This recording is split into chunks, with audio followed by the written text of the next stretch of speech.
Look at the hand you have been reaching with. Not at me. At the hand. What were you aiming for? The hem or the face? You knew the answer before I finished asking. In this moment, the hand is still out, and it is still aimed low. The hem, the bottom edge, the strip of cloth that drags through dust and gets stepped on and nobody washes because nobody looks at it. That is what you went for. Not the shoulder, not the sleeve, not the hand that would have taken yours. You went for the lowest inch of the whole garment. The part that touches the ground, the part a person can reach without ever lifting their eyes. And you have been calling that humility. I know what it really was. You wanted the help without the conversation. You wanted the gift without the face. There was a plan inside you, and the plan was simple. Get close. Take one small piece of what I carry.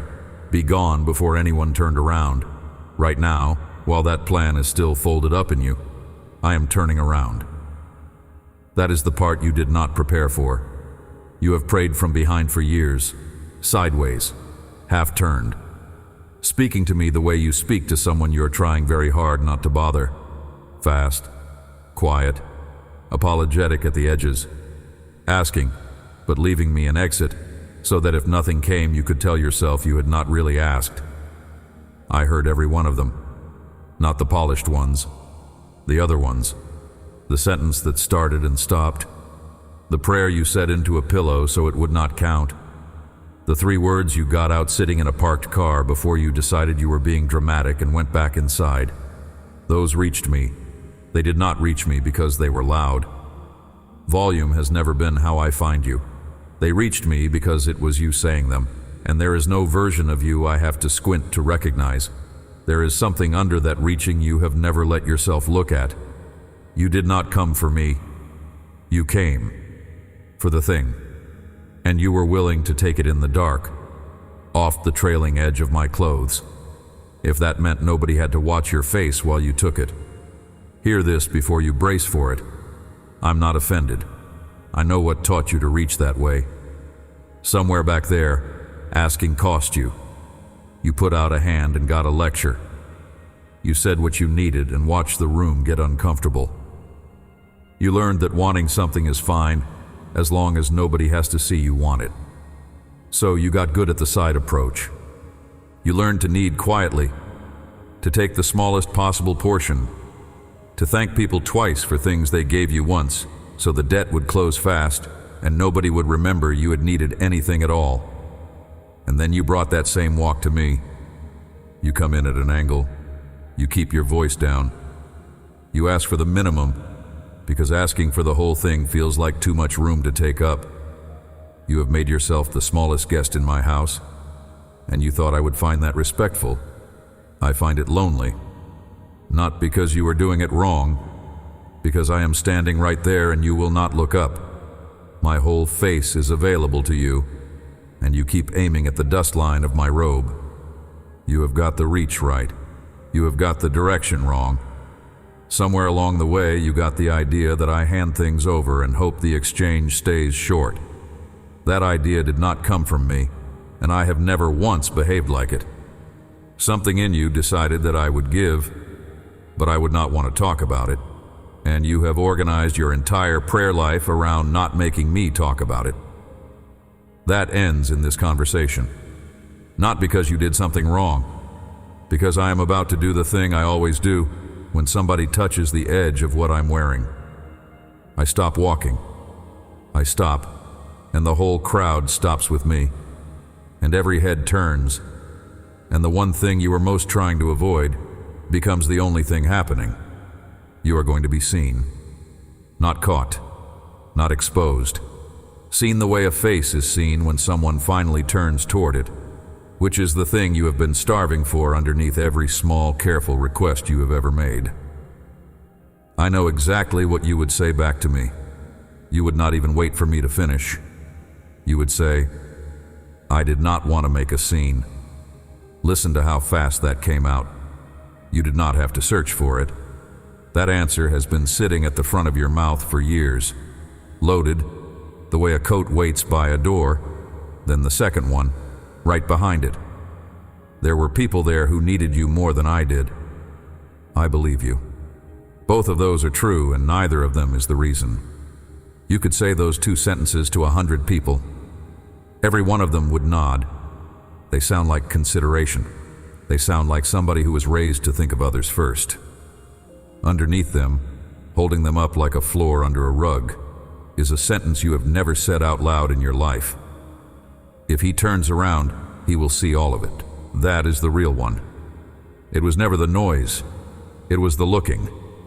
You could survive a crowd turning its heads. What you have built your whole life around avoiding is a face that stays pointed at you long enough to take everything in. Because you have done the arithmetic on yourself. You added up the years. You counted what went wrong. You counted how much of it you have decided you caused. You looked at the part of you that never got fixed. The same failure, coming back around wearing a different month. And you concluded that the total is not something a person should be asked to look at directly. So you learned to approach from the side. And I want to tell you what I hear in that. Not what you think I hear. I hear more truth in, I did not want to make a scene, than in any polished prayer you have ever handed me in a complete sentence. The polished ones tell me what you think I require. That one tells me what you think you are. That is the sentence I can actually answer. You have prayed better prayers than that. Longer ones. Ones with proper openings and proper endings. You thank me first, so it would not look like you only ever come with your hand out. I received all of them. But they were written for an audience. The audience was not me. It was the version of me you have been carrying. The busy one. The one already disappointed. The one who helps, but does not really want to stop. You have been praying to a face I do not have. Now hear the answer, because you would not wait for it before. There was no scene. There was a stop. That is different, and the difference is everything. A scene is what happens when a person is caught. A stop is what happens when a person is wanted. You have been braced for the first one your whole life. The second one, you never let yourself picture. You would say, but I took something. I came in and I took. You did not take. Nothing left me that I was not already holding out. You could not have stolen from me if you had spent the whole day trying. There is no back door into me. Every door is the front door. All of them were open before you got there. Then the next one. But I did not even ask properly. You asked with your fingers. The sentence was never the requirement. Half of what I have answered in your life never made it into words. And much of what you file away as coincidence was a reply. And then you would go quiet. That is the part I know best. You get through the arguing. Then something in you goes still. Arguing is easier than being answered. The quiet is where the real question lives. You rarely let it out.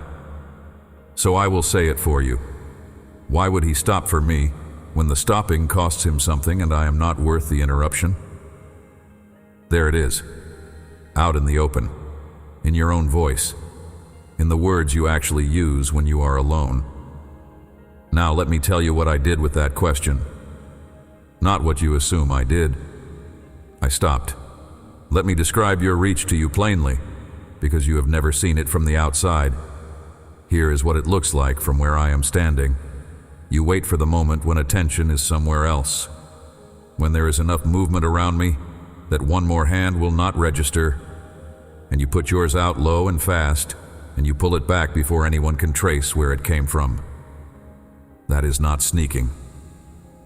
I want to be careful here, because you are already reaching for the word sneaking, and it is the wrong word. It is hiding. There is a difference.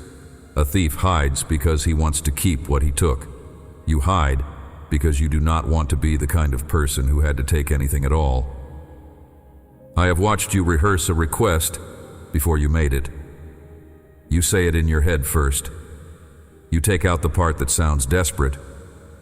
You add the part that gives the other person an easy way out, and then you tack the small forgiveness onto the end, before there is anything to forgive. No worries if not, only if it is not too much trouble. It is really not a big deal. You do that with me too. You have said it is really not a big deal about things that were breaking you in half. You have prayed for the smaller version of what you actually needed, because the smaller version felt like a reasonable thing to ask a busy God for, and you did not want to seem greedy in front of someone who already had so much to carry. Nothing I carry is heavy. You have never tested that. Not one time.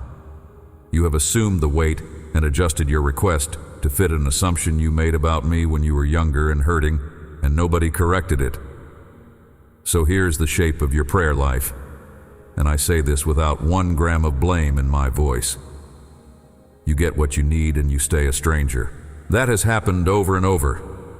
Something moved. Something opened.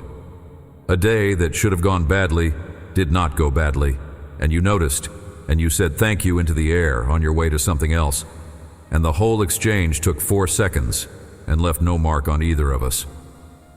You have received 100 things from me. Not one of them ever became a conversation. That is what the sideways reach costs. It works. That is the part nobody tells you. Reaching from behind actually gets you the thing. You touch the border of what I'm wearing, and something real passes into you, and you leave with it, and you are genuinely better, and you are still exactly as alone as you were when you came in.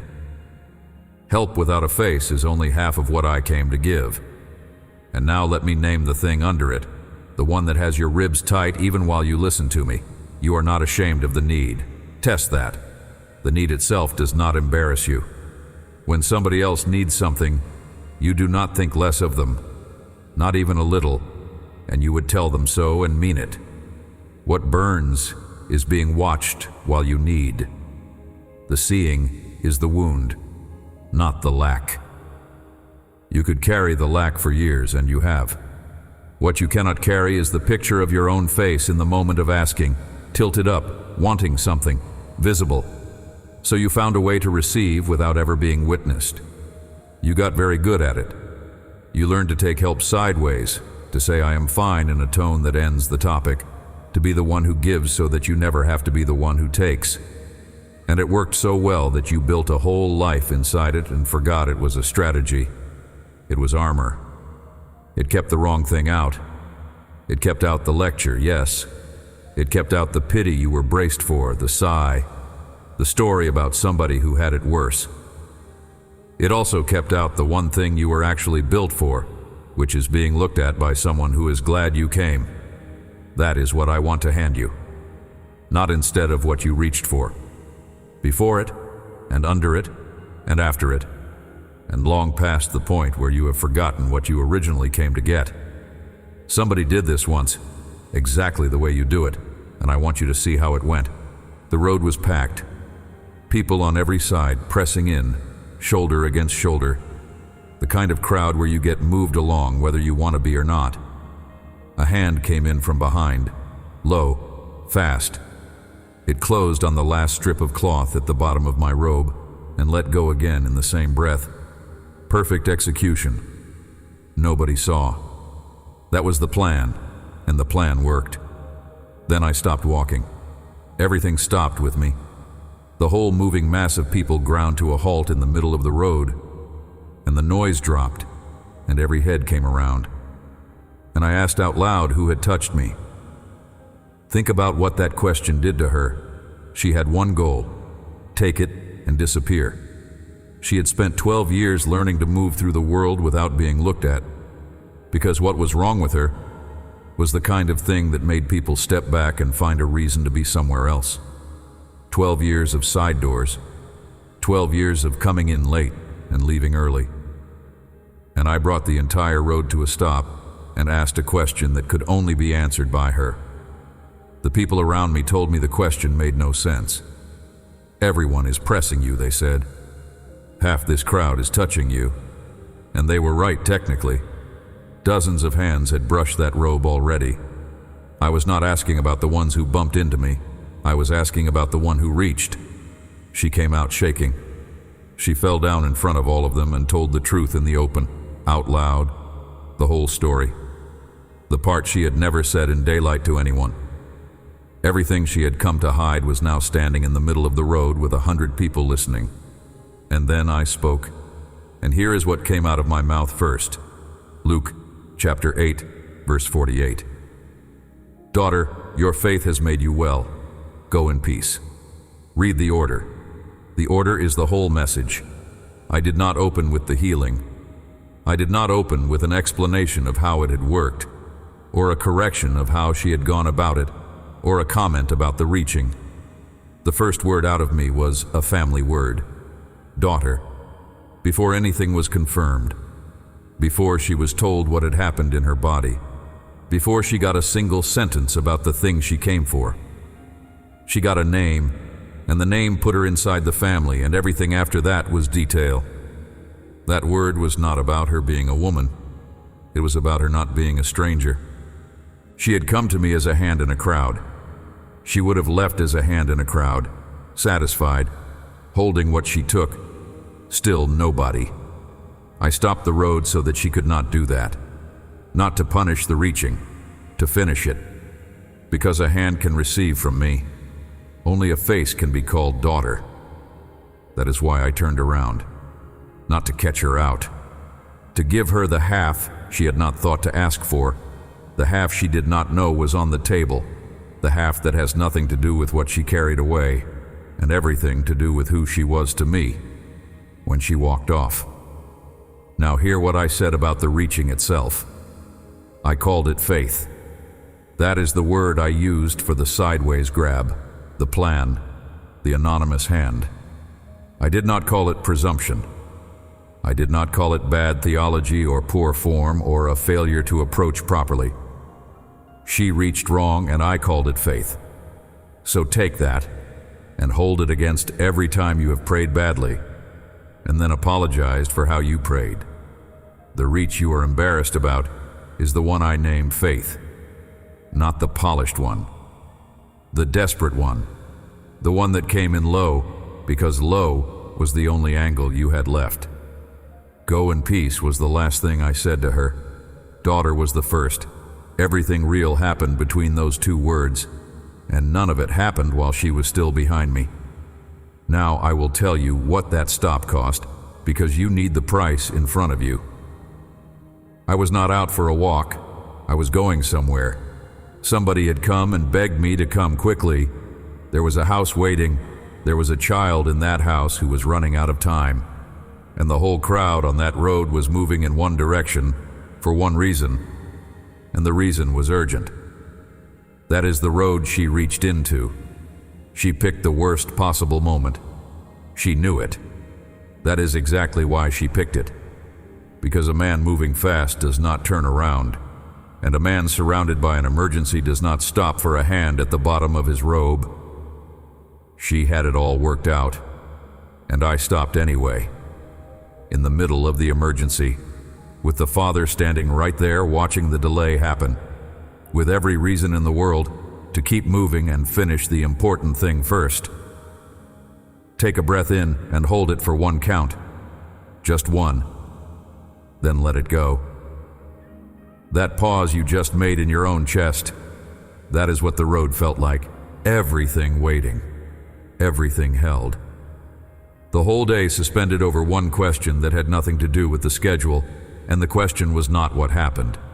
The question was who. You have been running your life on a rule nobody ever said out loud to you. The rule is that my attention is limited, that there is a fixed amount of it, that other people are drawing on it, and that a good person takes the least possible share. You have never seen that written anywhere. You believe it the way you believe the floor will hold, which is to say completely and without ever checking. So you time your asking around what you imagine I am busy with. You wait for the quiet part of the day, as if I get quiet. You skip past your own thing to pray for somebody who you have decided is in worse shape. You put your request at the end, after the thanksgiving, after the confession, small and quick, so that if there is anything left over, it might catch some of it. There is no leftover. There is no cue. Hear this the way it is meant. You are not competing for me. Not with the father in that story. Not with the crowd. Not with the friend you always put ahead of yourself. not with any of the millions who are calling on me while you are hearing this. The stop was not stolen from the child. Nothing was subtracted from anyone when I turned around for her, and nothing is subtracted from anyone when I turn around for you. That is what it means that I am not a supply. A supply runs down. A supply has to be rationed, and the careful ones learn to take less, and the loud ones get more, and everybody watches the level in the container. I am not a container. There is no level to watch. The whole of my attention rests on you the same way it rests on everyone, undivided, not shared out in portions. Which means the stop cost me nothing and cost her everything. It cost her the exit.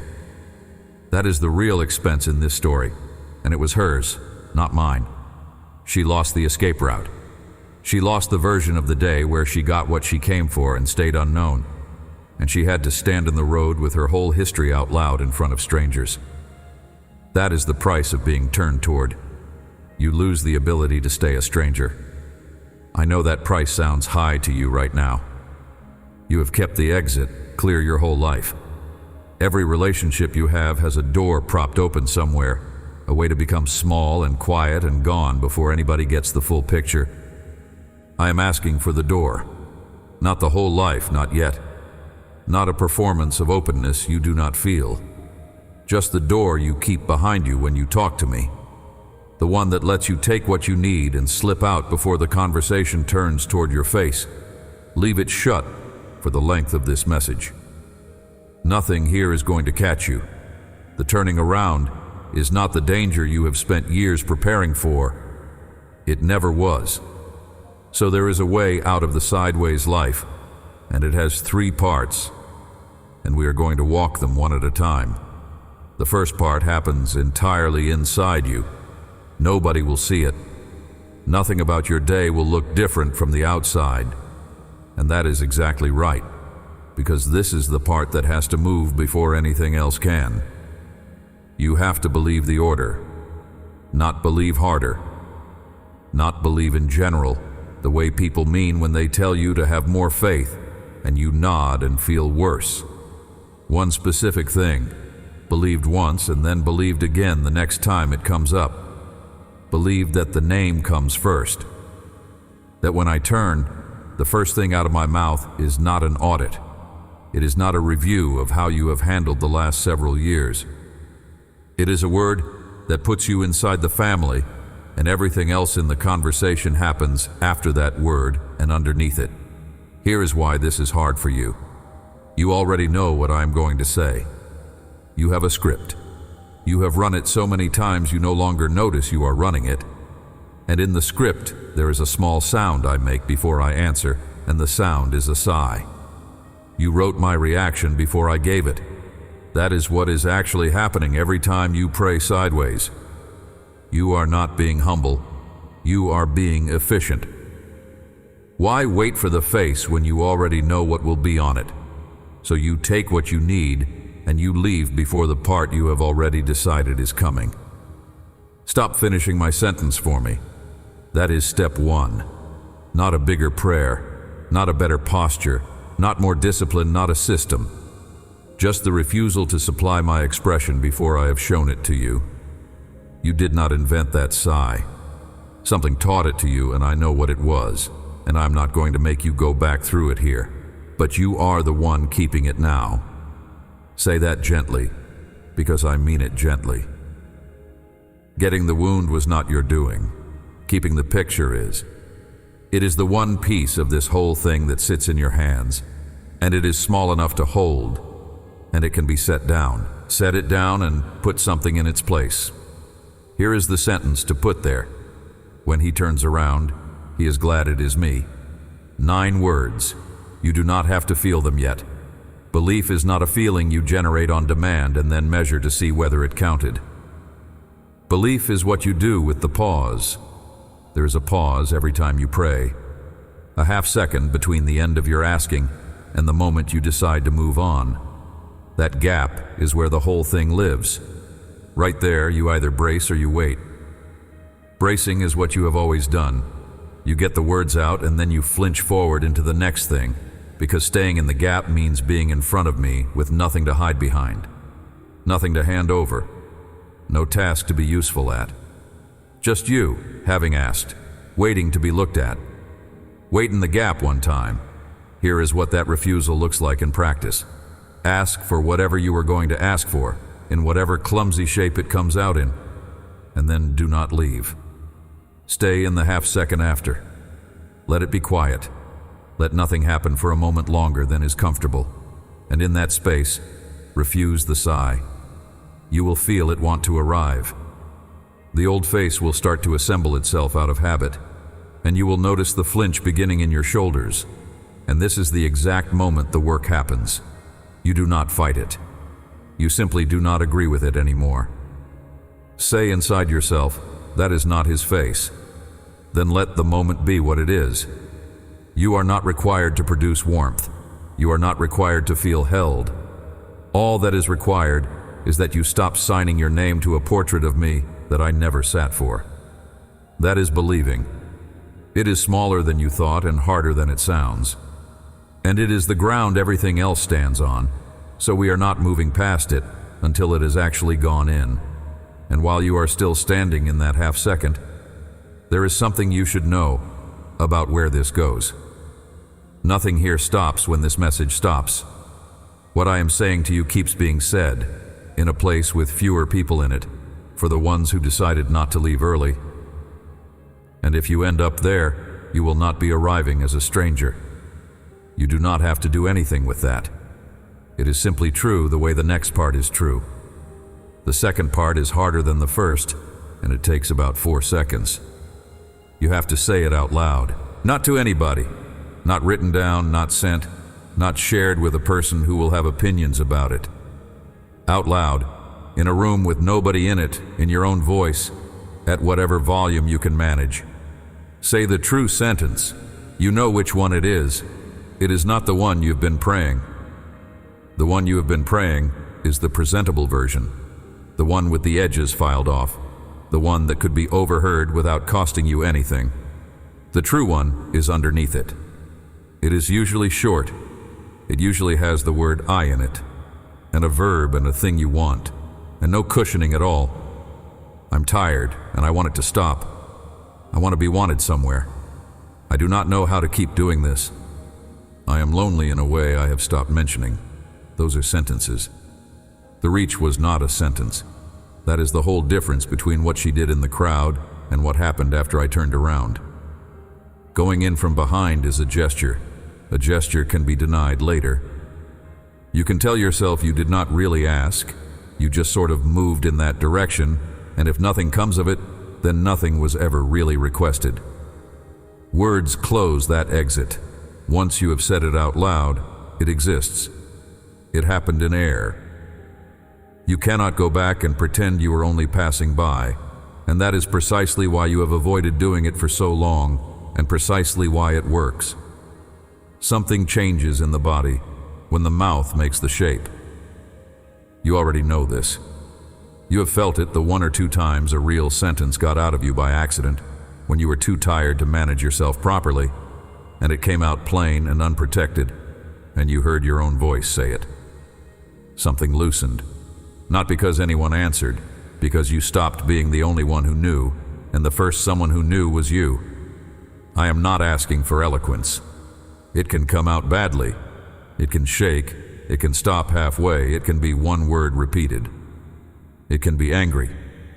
If what is actually true right now is that you are furious with me, then that is the sentence, and I would rather have that said out loud than have another polite paragraph handed to me by somebody standing sideways. I can work with anger. I cannot do much with a performance. And do not clean it up afterward. That is the reflex I want you to watch for. You will say the real thing, and then within about 2 seconds you will start to soften it, qualify it, add the part about how you know other people have it worse, and take the whole confession back by degrees until it is safe again. Let it stand. Say it, and then close your mouth and let it be in the room with you unqualified for a few seconds. That silence afterward is not empty. That is the same half-second we talked about before, the gap. except now there are words in it instead of a gesture. This is where you find out something about me. Because what you have always expected in that silence is the sigh. And what actually happens is that the room stays exactly as warm as it was, and nothing recoils, and nobody moves away from you, and the true sentence sits there and is simply received. Nothing you can say out loud will make me step back. That is not a small claim, and I am not making it carelessly. There is no sentence in you that I have not already heard in its unedited form. Saying it aloud does not inform me. It informs you, and it moves you from a hand in a crowd to a person with a voice, and that is the entire point of the exercise. So the first part is refusing the sigh. The second is opening your mouth. The third one is the one people skip. The third part is to write it down. Let your jaw come unclenched before you hear the rest of this. You have been holding it since I used the word true, and it does not have to be held for you to keep listening. Now the writing. Not to send, not to show anyone, ever, not to me either, since I was there while your hand was moving. Somewhere private, the back of anything. A note nobody opens but you. 2 lines is enough. Here's what goes in them. The first line is what you asked for, in the plain words you said out loud. The second line is the date. That is the entire practice, and it will feel almost stupidly small, and it will change what you are able to believe about me within a year. I will tell you exactly why. You do not remember being answered. That is not an accusation. It is a fact about how you are built, and it is the quiet engine under most of your discouragement. What came through for you had nowhere to land, so it did not stay. Nothing was written down, and what is not written down leaves with the week it arrived in. The sideways reach has no memory. You take the thing and you go. A week later the pressure lifts, or the door opens, or the fear you were carrying is simply not there anymore the next time you reach for it, and you do not connect it to anything. You file it under a good stretch, under things working out, under the general drift of a life that sometimes goes your way. Then a hard month comes and you say, with a completely straight face, that I have never done anything for you. You are not lying when you say that. You believe it. You believe it because the evidence never got written down, and the human mind keeps almost nothing it did not deliberately keep. So keep it. 2 lines and a date, and then whenever something moves, go back and put one more mark next to the line. Not a paragraph. A word. Moved. Opened. Came. Within 6 months you will be holding something you have never held before. A record of being attended to. Your own handwriting in your own hand, from months when you had no idea what was coming, next to the marks you made afterward. That is not sentimental. That is evidence, and you are somebody who has always needed evidence, and that has never once bothered me. Watch what this does to the shame.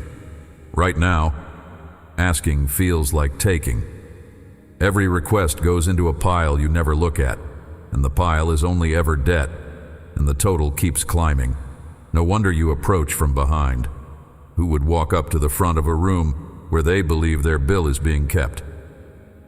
The written page turns the pile into a conversation, because it has 2 sides on it. What you said and what came back. That is a relationship on paper, and you cannot look at a relationship on paper and keep telling yourself you are a beggar who got lucky a few times. There is something else that happens, and it takes longer. You start to notice the shape of the answers. Not just whether, but how. You will see that certain things came in a form you did not order and would not have chosen, and that months later you were glad. You will see me in the timing. Slowly, the picture of the sighing God gets harder to hold, not because you argued yourself out of it, but because the page in front of you keeps contradicting it. That is the third part. Believe, speak, keep the record. None of the 3 requires a better version of you. Not one of them asks you to feel more, produce more, or arrive in a cleaner condition than you are in. They only ask you to stop leaving early. All three are the same move, made at 3 speeds. 3 ways of staying in the room, past the moment you would normally slip out. The believing keeps you there for half a second. The speaking keeps you there for 4. The writing keeps you there for months. Because the page waits for you and does not care how long you take to come back to it. And every one of them turns a hand into a person. One more thing about that hand in the crowd, and it changes how you see the whole reach. She did not grab at random. She went for the corner of the cloth on purpose, and she had a reason, and the reason was older than she was. At the end of Malachi, there is a promise about the sun coming up with healing in its wings. The word there for wings is the same word used for the corner of a garment, the border, the fringe at the very bottom, the part that hangs down and catches the dust. Every child raised on those words grew up hearing that when the light finally rose, it would rise with healing in its edges. So she was not clutching at fabric. She was reaching for a sentence she had carried since she was small, at the exact place the sentence said to reach. What looked like superstition from the outside was a promise being taken seriously by someone with nothing left to lose. Hold that next to what you have been calling your weak faith, because that is what yours is too. The clumsy reach, the low angle, the desperate grab at the bottom edge of something you were not sure would hold. It looks like nothing. It is a promise being taken seriously by someone with nothing left to lose. And I have never mistaken it for anything less. But look at what she got that the promise had not spelled out. The light rose, yes, and then it stopped in the road and turned and looked straight at her and gave her a name in front of everyone. The promise said healing in the edges. It did not say she would be called family in the middle of a crowded street. That part was extra. That part was me.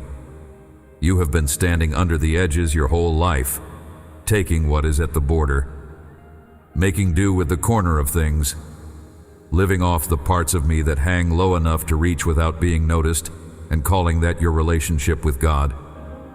Now think about what changes if you stop. You will still reach. Hear that? Because you are already worried I am taking something away from you. The reaching stays. You will need things until the day this life is over, and there is no version of your future where you stop needing. What changes is where you stand when you do it. You come around to the front. You look up. And the moment your face is in the direction of mine, the reach turns into something with a different name. From behind, it is a grab. From the front, it is asking. Those are not the same act, and they do not do the same thing to your soul. Watch what falls off you. The accounting goes first, not the habit of being useful. That can stay, it was never the problem. But the thing underneath it, the one that has you doing the sums before you have finished the sentence. All of that is the arithmetic of a stranger, and a stranger is what you will stop being. Then the flinch goes, not on the first day. But there is a hunch in you, a habit of bracing, and it lets go by degrees, and one time you will ask for something plainly and notice that nothing in your shoulders moved. That is not a small thing. That is years of armor sliding off in a moment you barely register. And then, something you have wanted for a long time arrives. You get to be known, not helped, not managed, not tolerated, not supported by somebody who is a little tired of you. Known, on purpose, by someone who stopped a road to do it, and who is not looking for the exit while you talk. That is what waits on the other side of the turn. Not a bigger portion of what you were already getting off the edge. A different position entirely. Face to face, with a name that came before the answer, in a conversation that does not end when the thing you asked for either arrives or does not. You have spent your life at the border of my clothes. Come around the front. There is nothing over here that you have to earn, and nothing that runs out, and no one keeping count of how often you have come. So let me ask you again, now that you have all of it. What were you aiming for? The hem or the face? I know how you would answer.